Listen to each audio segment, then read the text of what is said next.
Live TV, सच सबसे आगे। नमस्कार, द लाइव टीवी देख रहे हैं आप। आपके साथ मैं हूं हर्षिता सिंह। यूपी के बदायूं में जो महिला के साथ मंदिर में हैवानियत हुई, जो दरिंदगी हुई, उसने पूरे देश को एक बार फिर से झकझोर कर रख दिया। दिल्ली की निर्भया केस की उसने याद ताजा कर दी। इस कदर बर्बरता की गई कि सुन के रूह कांप जाती है। वही लोग आज इस घटना पर योगी सरकार को कटघरे में खड़ा कर रहे हैं, यूपी पुलिस को कटघरे में खड़ा कर रहे हैं, उनसे सवाल पूछ रहे हैं। हर तरफ आज आरोपी को सजा दिलाने की मांग की जा रही है, तो वहीं दूसरी तरफ राष्ट्रीय महिला आयोग की सदस्य चंद्रमुखी देवी का एक शर्मनाक बयान सामने आया है, जिसे सुनकर आपके मुंह से भी इनके लिए एक शब्द जरूर निकलेंगे। ये महिला आयोग की सदस्य है चंद्रमुखी देवी। इनका कहना है, वो भी पीड़ित परिवार से मिलने के बाद इनका ये बयान सामने आया है। संवाददाताओं यानी पत्रकारों से बात करते हुए इन्होंने कहा कि अगर वो महिला शाम को अकेली घर से बाहर नहीं जाती, जिनके साथ ये हैवानियत हुई है, तो ये घटना नहीं होती।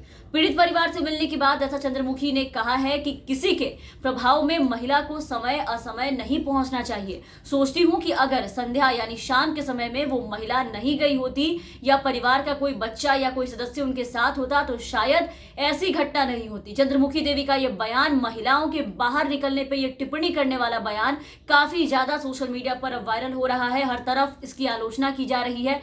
आप देखिए और सुनिए एक बार इस बयान को।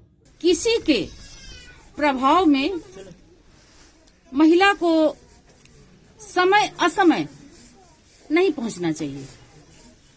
सोचती हूं कि अगर संध्या के समय में वो महिला नहीं चली गई होती या परिवार का कोई बच्चा साथ में होता, तो शायद ऐसी घटना नहीं होती। तो महिला आयोग की सदस्य चंद्रमुखी देवी द्वारा बदायूं में महिला के साथ हुई बर्बरता को लेकर के दिए गए बयान के कारण आयोग की काफी आलोचना हो रही है। चंद्रमुखी देवी के कहने का मतलब ये है कि महिलाएं शाम होने के बाद अकेले घर से ना निकले, और अगर निकले तो किसी को साथ में लेकर जरूर निकले, वो घर के किसी सदस्य को, किसी पुरुष को। मतलब आज भी ऐसी घटनाओं पर महिलाओं को ही दोषी मानती हैं। इनके हिसाब से देश में रहना है तो महिलाओं को ही सिर्फ तौर तरीके सीखने की जरूरत है। उन्हें तौर तरीके सीखने होंगे, उनके रहन सहन पे ये सवाल उठाए जाएंगे। लेकिन जो लोग ऐसे कारनामे करते हैं, ऐसी दरिंदगी करते हैं, उन्हें पकड़कर बस नॉर्मल सी सजा होनी चाहिए। मतलब रेप जैसे जघन्य अपराध इस देश से महिलाओं के घर में रहने से खत्म हो जाएंगे। इनके हिसाब से इनका ये कहना है।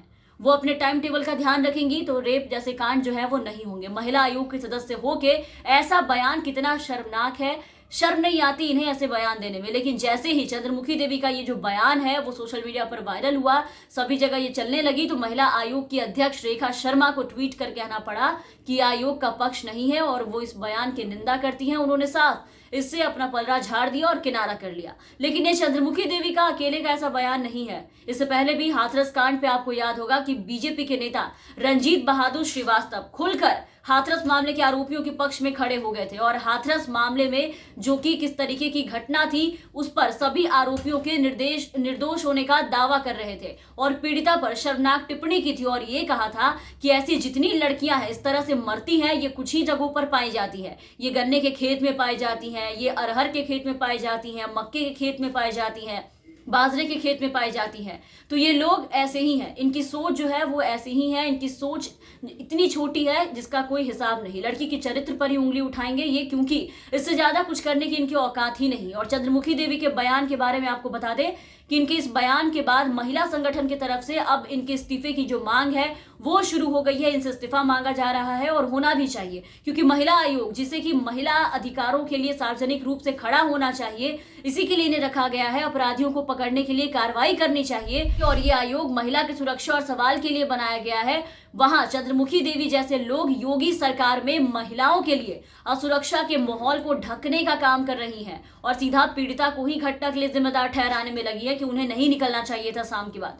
उन्हें ही जीने के तौर तरीके समझा रही हैं। चंद्रमुखी देवी जिस पद पर है वहां उनसे उम्मीद की जाती है कि उनकी भूमिका महिलाओं को हिम्मती और लीडर बनाने की होगी, लेकिन वो ऐसे बयान देकर महिलाओं को घरों में और अंदर दुबकने और बाहर निकलना भी हो तो किसी के साथ लेकर निकलने की वकालत कर रही हैं, उनसे ऐसा करने की सलाह दे रही हैं उन्हें। तो एक तरह से उन्हें ही गलत बना रही हैं कि उनकी गलती है कि वो अकेले गई। शाम के समय में लड़कियों को बाहर नहीं निकलना चाहिए। घर से मंदिर जा रही महिला जो पूजा करने जा रही थी, उसे क्या पता था कि महंत के रूप में एक हैवान राक्षस वहां बैठा है मंदिर में, भगवान के घर में। इसके लिए उन्हें घर से किसी लड़के के साथ जाना चाहिए था।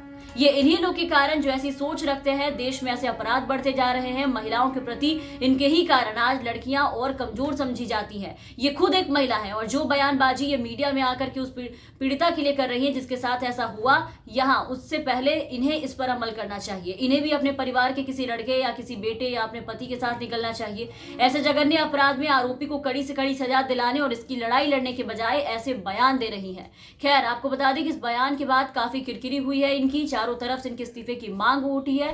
तो फिलहाल के लिए इस वीडियो में बस इतना ही। आप बने रहे हमारे साथ। अगर आपने अब तक हमारे चैनल को सब्सक्राइब नहीं किया है तो जरूर सब्सक्राइब कर ले, साथ ही बेल आइकन जरूर दबाएं ताकि हमारी हर अपडेट्स आप तक पहुंचती रहे। और अगर आप हमारे ये वीडियो हमारे फेसबुक पेज पर देख रहे हैं तो हमारे फेसबुक पेज को जरूर फॉलो कर ले। धन्यवाद। लाइव टीवी, सच सबसे आगे।